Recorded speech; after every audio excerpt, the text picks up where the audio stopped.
Découvert la nourrice de son enfant, morte poignardée et gisant sur le sol de sa maison.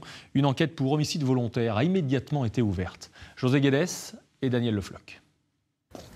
Toute la journée, les techniciens en investigation criminelle de la gendarmerie ont passé au peigne fin le pavillon où vivait la victime. Une femme de 51 ans, arrivée voilà une dizaine d'années dans ce village et qui avait obtenu un agrément pour exercer la profession d'assistante maternelle. Ce matin, les voisins ont été réveillés par les sirènes et les allées et venues des voitures de gendarmerie. Des voisins qui connaissaient très peu la victime. Moi, ça fait que 5 ans que je suis là, je ne connais pas. Non, c'est personne que je connais pas. Pourtant, c'est un coin qui est tranquille ici. On est tranquille comme tout, il n'y a pas de problème, rien, un petit pays tranquille. Et ben... C'est quelqu'un qui était très discret, on sait qu'elle était une nourrice agréée. Les voisins à côté, ils ont leurs enfants qui étaient chez elle. Puis bon, on a vu les parents ce matin à la porte, mais on ne savait pas ce qui se passait, quoi. Peu après 7 h du matin, c'est un père qui venait déposer son enfant chez la nourrice qui a fait la macabre découverte. Le corps de la victime, poignardé, se trouvait dans le garage. Dans le même temps, les enquêteurs ont également mené des investigations dans une maison voisine. Une perquisition qui a duré une bonne partie de la journée. Le couple qui y réside a été placé en garde à vue. Selon nos informations, il existe un fort différend entre ce couple et l'assistante maternelle. L'autopsie doit avoir lieu demain.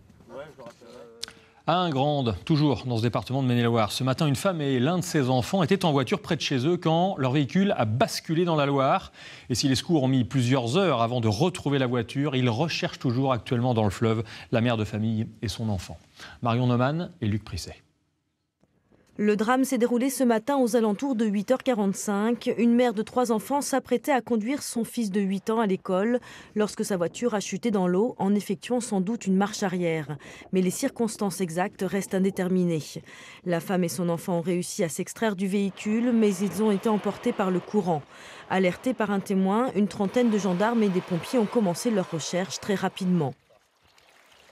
Nous avons une quinzaine de plongeurs qui travaillent sous les ordres d'un conseiller technique départemental et qui utilisent leur technique de recherche et d'investigation sur ce type d'incident, avec notamment la difficulté d'avoir une Loire avec un débit à environ 4 mètres secondes et une visibilité très réduite.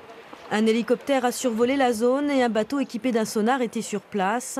En milieu de journée, les plongeurs ont finalement retrouvé la voiture quelques mètres plus loin. Mais la mère de famille et son fils restent introuvables. Les recherches doivent se poursuivre jusqu'à la tombée de la nuit. Voilà, des informations que vous avez pu suivre en temps réel sur notre site internet Pays de la Loire avec des tirets.france3.fr. Évidemment, dans les prochaines heures, nous ne manquerons pas de mettre de nouvelles informations avant notre flash.